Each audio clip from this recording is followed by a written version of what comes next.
గత 10 రోజులుగా మహిళా తల్లులు వివోలు ప్రభుత్వం మీద ఎలక్షన్ టైంలో ప్రభుత్వం ఇచ్చినటువంటి హామీలు నెరవేర్చాలని మరి గ్రామాల్లో మహిళా సంఘాలను సంఘటితం చేసి ఐకమత్యం చేసి మరి అనేక రకాల్లో మహిళలను ముందుకు తీసుకుపోతున్నటువంటి వివోలకు కనీస వేతనం ఇవ్వాల్సిందిగా గౌరవ వేతనం వద్దు మాకు కనీస వేతనం ఇవ్వండి అని చెప్పేసి మరి ఈ మండు టెండలో 42-43 డిగ్రీలు వస్తున్నటువంటి ఈ వేసవి కాలంలో గత 10 రోజుల నుంచి ఇక్కడ చేస్తున్నటువంటి నిరాహార దీక్షకు ప్రభుత్వం స్పందించకపోవడం సిగ్గుచేటుగా మా పార్టీ భావిస్తా ఉంది. మరి ఈ రోజు మహిళలను కోటీశ్వరులను చేస్తాం, మహిళా సంఘాలను మేము చైతన్యం చేస్తామంటూ మహిళలకే ప్రాధాన్యత ఇస్తామంటూ ఎలక్షన్ లో అనేక రకమైనటువంటి కల్లెబల్లి మాటలు చెప్పి మరి గద్దెకెక్కినటువంటి కాంగ్రెస్ ప్రభుత్వం ఈ రోజు మహిళల మీదనే వివక్ష చూపిస్తుందనడానికి ఇది ఒక ఉదాహరణ.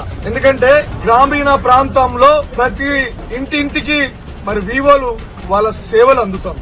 అట్లాంటి వివోఏ అట్లాంటి వాళ్ళను ఇంత నిర్లక్ష్యంగా ఇంత దీన స్థితిలో చూడడం చాలా బాధాకరమైనటువంటి పరిస్థితి. ప్రభుత్వమా ఆలోచించండి.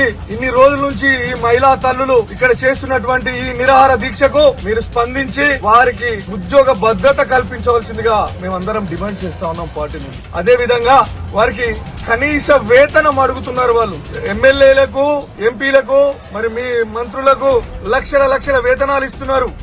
వీళ్ళు అడిగేది వాళ్ళ కనీస జీవన భృతి కోసం అడుగుతున్నటువంటి పరిస్థితి.